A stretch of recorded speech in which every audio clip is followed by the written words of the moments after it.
എല്ലാവർക്കും നമസ്കാരം. മാമ്പഴക്കാലം തുടങ്ങിയാൽ പിന്നെ നമ്മുടെ വീട്ടിൽ മാമ്പഴം കൊണ്ട് പലതരം വിഭവങ്ങൾ ഉണ്ടാക്കാറുണ്ടല്ലോ. ഇന്ന് നമ്മൾ ഉണ്ടാക്കാൻ പോകുന്നത് തികച്ചും വ്യത്യസ്തമായ എന്നാൽ അത്ര തന്നെ രുചികരമായ ഒരു വിഭവമാണ് മാമ്പഴ ഉണ്ണിയപ്പം. സാധാരണ ഉണ്ണിയപ്പത്തേക്കാൾ ഒരു പ്രത്യേക മണവും മധുരവും ഇതിനുണ്ടാകും.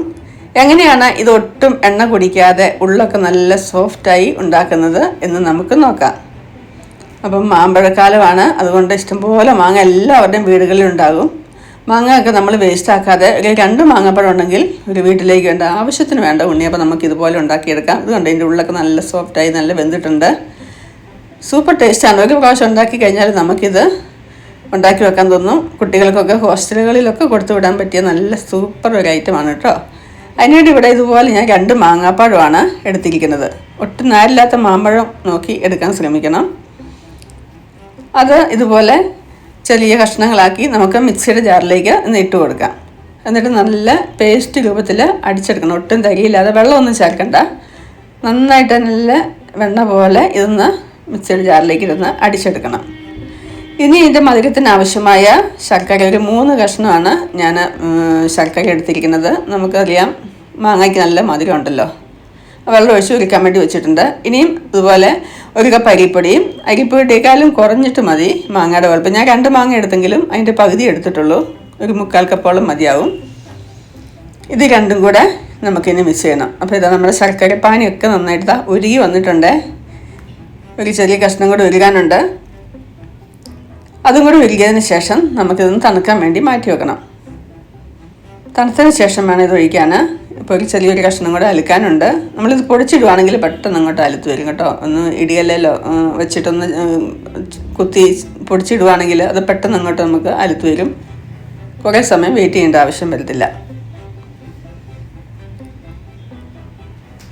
അപ്പം ശർക്കരപ്പാനി ഉരുകി വന്നിട്ടുണ്ട്. ഞാൻ തണുക്കാൻ വേണ്ടി മാറ്റി വെച്ചിട്ടുണ്ട്.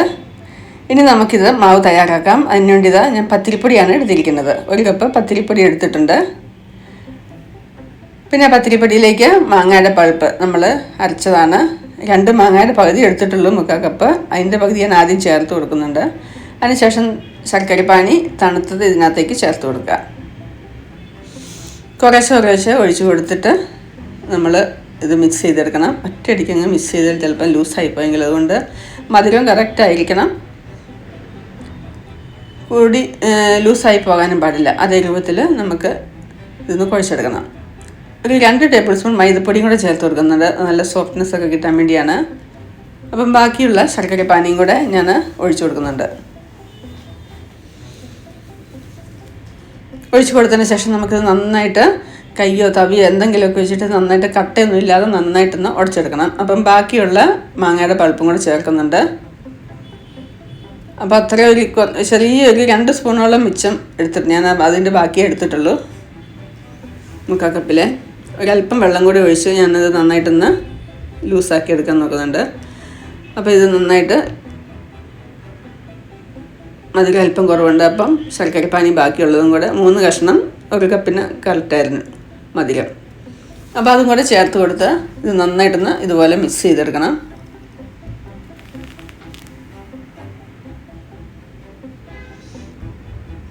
ഇനി 1 നുള്ള ഉപ്പാണ് ചേർത്ത് കൊടുക്കുന്നത്, ഒന്ന് മധുരം ബാലൻസ് ചെയ്യുന്നതിനും. പിന്നെ ഒരു 1/2 ടീസ്പൂൺ ഏലക്ക പൊടിച്ചാണിത്. നല്ലൊരു മണവും രുചിയൊക്കെ കിട്ടുന്നതിന് നല്ലതാണ്. പിന്നെ ചുക്ക് പൊടിച്ചത് ഒരു 1/4 ടീസ്പൂൺ ചുക്ക് പൊടിച്ചത്, 1 സ്പൂൺ നെയ്യും കൂടെ ചേർത്ത് കൊടുക്കുന്നുണ്ട്. അപ്പോൾ നമ്മുടെ ഉണ്ണിയപ്പം നല്ല സോഫ്റ്റായിട്ടും നല്ല ടേസ്റ്റിലും നല്ല മണത്തിലും ഒക്കെ കിട്ടാൻ വേണ്ടി ഇതെല്ലാം കൂടെ ചേർത്ത് കൊടുക്കുന്നത് നല്ലതായിരിക്കും.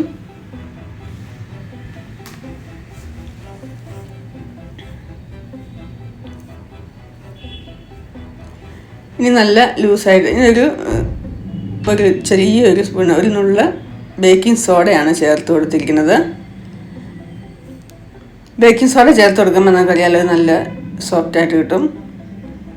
ഒരുപാടൊന്നും ചേർത്ത് കൊടുക്കല്, 1 നുള്ള ചേർത്ത് കൊടുക്കാൻ മതിയാവും. ഇനി ഒരു പാനിലേക്ക് 1 സ്പൂൺ നെയ്യ് ഒഴിച്ചതിന് ശേഷം ഞാനൊരു അരമുറി തേങ്ങ കൊത്ത് വറുത്തെടുക്കുന്നുണ്ട്. തേങ്ങാക്കൊത്ത് 1 മുറി ഇട്ടാലും നല്ല ഉണ്ടാക്കി നമ്മൾ ആദ്യം ഉണ്ടാക്കുമ്പോൾ തോന്നി ഇത് ഒരുപാട് കൂടുതലാണ്. പക്ഷേ അത് നമ്മുടെ മാവിലേക്ക് ഇട്ടിട്ട് നമ്മൾ ഉണ്ണിയപ്പത്തിൻ്റെ കൂടെ കഴിക്കുമ്പം അത് അധികമൊന്നും നമ്മൾ ഇടുന്ന ക്വാണ്ടിറ്റിയിലൊന്നും കടിക്കാനൊന്നും കിട്ടത്തില്ല, ഇടയ്ക്കൊക്കെ കടിക്കാൻ കിട്ടത്തുള്ളൂ. അപ്പോൾ ഞാൻ ഒരു ചെറിയ മുറിയൊക്കെ ഇടുവാണെങ്കിൽ 1 കപ്പിന് നല്ലതായിരിക്കും. ഇച്ചിരി കടിക്കാനൊക്കെ കിട്ടുന്നത് നല്ലതായിരിക്കും, നല്ല നെയ്യിലൊക്കെ വറുത്ത് കോരുന്നത്. ഉണ്ണിയപ്പം നന്നായി വരാൻ നമുക്കൊരു 1-2 മണിക്കൂറൊക്കെ സമയം ഉണ്ടെങ്കിലൊക്കെ. ഞാനിവിടെ ബേക്കിംഗ് സോഡ ഇട്ടുകൊണ്ട് തന്നെ ഞാൻ അധികം സമയമൊന്നും വെച്ചിട്ടില്ലായിരുന്നു, ഒരു അരമണിക്കൂർ കഷ്ടിയേ വെച്ചിട്ടുള്ളൂ. അപ്പം തേങ്ങാക്കൊത്ത് കൊണ്ട് ഇതുപോലെ നല്ല ഒരു സ്വർണ്ണ കളറായി വരുന്ന സമയത്ത് നമുക്ക് ഗ്യാസ് ഓഫ് ചെയ്യാം. ഇനി ഇതൊന്ന് തണുക്കാൻ വേണ്ടി മാറ്റി വയ്ക്കാം. അപ്പോൾ ഇത് നമ്മുടെ മാവൊക്കെ നല്ല പരുവത്തിലായിട്ടുണ്ട്, ഒരുപാട് ലൂസായി പോകല്. തേങ്ങാക്കൊത്ത് തണുത്തതിന് ശേഷം ഇതിനകത്തേക്ക് ചേർത്ത് കൊടുക്കുക. 5-6 മണിക്കൂറൊന്നും വെക്കേണ്ട ആവശ്യമില്ല. ഒരു അരമണിക്കൂർ വെച്ച് കഴിഞ്ഞാൽ ബേക്കിംഗ് സോഡയൊക്കെ ഇട്ടതിന് ശേഷം ഉടനെ ഉണ്ടാക്കാതെ അതിൻ്റെ ഒരു മണം ചവയൊക്കെ മാറി അതെല്ലാം അരിമാവിലേക്കും മധുരത്തിലേക്കും എല്ലാം പിടിച്ചു വരാൻ വേണ്ടി നമ്മൾ കുറച്ച് സമയം വെക്കുന്നത് നല്ലതായിരിക്കും. അല്ലെങ്കിൽ ബേക്കിംഗ് സോഡയുടെ ഒരു കുത്തല് മണമൊക്കെ വരാതിരിക്കാൻ വേണ്ടിയാണ് അങ്ങനെ ചെയ്യുന്നത്. ഇനി ഇതാ എണ്ണ പാനിലേക്ക് ഇതുപോലെ നമ്മൾ ഉണ്ണിയപ്പം ചട്ടിയിലേക്ക് ഒഴിച്ച് തിളച്ച് വന്നിട്ടുണ്ട്. അതിനകത്തേക്ക് ഇതുപോലെ ഒരു 1/4 ഭാഗം ഒഴിച്ചു കൊടുക്കണം. ഒരുപാടങ്ങ് ഒഴിച്ചു കൊടുക്കരുത്, കുഴിയുടെ ഒരു 1/4 ഭാഗം ഒഴിച്ചു കൊടുത്താൽ മതിയാവും.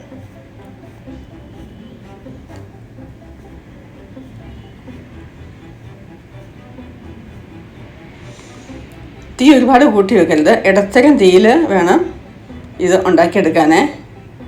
1/4 ഭാഗം മാവ് ഓരോ കുഴിയിലേക്ക് ഒഴിച്ചു കൊടുക്കാവുള്ളൂ. ഒരു വശം ഇങ്ങനെ മുരിഞ്ഞ് വരുമ്പോൾ ഇതുപോലെ ഒരു സ്റ്റിക്ക് ഉപയോഗിച്ച് നമുക്ക് മറിച്ചിടണം. ഇതാ നല്ലൊരു സ്വർണ്ണ കളറായി വന്നിട്ടുണ്ട്. ഈ രീതിയിൽ നമുക്ക് വറുത്തെടുക്കാം. നല്ല സൂപ്പർ ടേസ്റ്റി ആയിട്ടുള്ള ഉണ്ണിയപ്പം. ഇത് കാണുമ്പോൾ തന്നെ അറിയാമല്ലോ, ഞാൻ ആദ്യമായിട്ട് ഇത്ര നല്ലൊരു ഉണ്ണിയപ്പം കഴിക്കുന്നത്. ശരിക്കും പറഞ്ഞാൽ സാധാരണ ഉണ്ടാക്കുന്ന ഉണ്ണിയപ്പത്തിൻ്റെ ഒരു 10 രുചിയുണ്ട്. ഞാൻ ഒന്നും പറയുന്നതല്ല, നിങ്ങൾക്ക് ഈ പ്രാവശ്യം വിഷുവിനൊക്കെ ഉണ്ണിയപ്പം സാധാരണ ഉണ്ടാക്കലുള്ളതാണല്ലോ.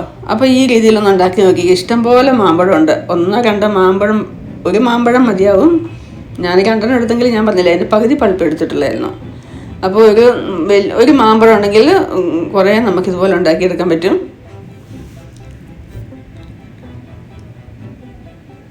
നല്ല മണമുള്ള മധുരമുള്ള മാമ്പഴ ഉണ്ണിയപ്പം റെഡി. കണ്ടില്ലേ? ഇതിൻ്റെ ഒരു ഫ്ലേവർ എന്ന് പറഞ്ഞാൽ നമ്മൾ കഴിച്ചു നോക്കണം, ഇപ്പോഴേ മനസ്സിലാകത്തുള്ളൂ. ഒട്ടും എണ്ണ കുടിച്ചിട്ടില്ല. ഈ നമ്മൾ ഉദ്ദേശിക്കുന്ന പോലെ ഒന്ന് സാധാരണ ഉണ്ണിയപ്പം പോലെ പഴമൊക്കെ ചേർത്തുണ്ടാക്കുന്ന പോലെ അത്രയും എണ്ണ കുടിച്ചിട്ടുമില്ല. ഉൾഭാഗമൊക്കെ നല്ല കേക്ക് പോലെ സോഫ്റ്റാണ്. ഈ മാമ്പഴക്കാലത്ത് എല്ലാവരും ഇതൊന്ന് പരീക്ഷിക്കണം കേട്ടോ. വീഡിയോ നിങ്ങൾക്ക് ഉപകാരപ്പെടുവാണെങ്കിൽ നിങ്ങൾ സബ്സ്ക്രൈബ് ചെയ്യാൻ മറക്കരുത്. നിങ്ങളുടെ അഭിപ്രായങ്ങളൊക്കെ ഒന്ന് അറിയിക്കണേ. നിങ്ങളുടെ വേണ്ടപ്പെട്ടവരിലേക്ക് ഒക്കെ ഒന്ന് ഈ വിഷുവിന് നമുക്കുണ്ടാക്കാൻ പറ്റിയ നല്ലൊരു റെസിപ്പിയാണ് ഉണ്ണിയപ്പം. നിങ്ങൾ ഇതുവരെ ട്രൈ ചെയ്ത് നോക്കിയിട്ടില്ലെങ്കിൽ ഇതൊന്ന് പരീക്ഷിച്ച് നോക്കുക. എല്ലാവരിലേക്കും ഇതൊന്ന് ഷെയർ ചെയ്ത് കൊടുക്കണേ. അപ്പോൾ ഇതാ നമ്മുടെ സൂപ്പർ ടേസ്റ്റി ആയിട്ടുള്ള എല്ലാം കൂടെ കൂടി നമുക്ക് 1 മണിക്കൂർ കൊണ്ട് ഇത് ഉണ്ടാക്കിയെടുക്കാൻ പറ്റുന്ന നല്ല സൂപ്പറായിട്ടുള്ള ഒരു ഉണ്ണിയപ്പമാണ്. നമ്മൾ ചക്കപ്പഴം കൊണ്ടൊക്കെ സാധാരണ ഉണ്ടാക്കലുണ്ട്, നല്ല മാങ്ങാപ്പഴം കൊണ്ടൊക്കെ വളരെ കുറച്ച് ഉണ്ടാക്കാറുള്ളൂ അല്ലേ. അപ്പോൾ ഈ രീതിയിൽ തീർച്ചയായിട്ടും നിങ്ങൾ ഉണ്ടാക്കി നോക്കി. ഇഷ്ടപ്പെടുമെങ്കിൽ തീർച്ചയായിട്ടും ലൈക്ക് ചെയ്ത് ഷെയർ ചെയ്ത് സബ്സ്ക്രൈബ് ചെയ്യാൻ മറക്കല്ലേ.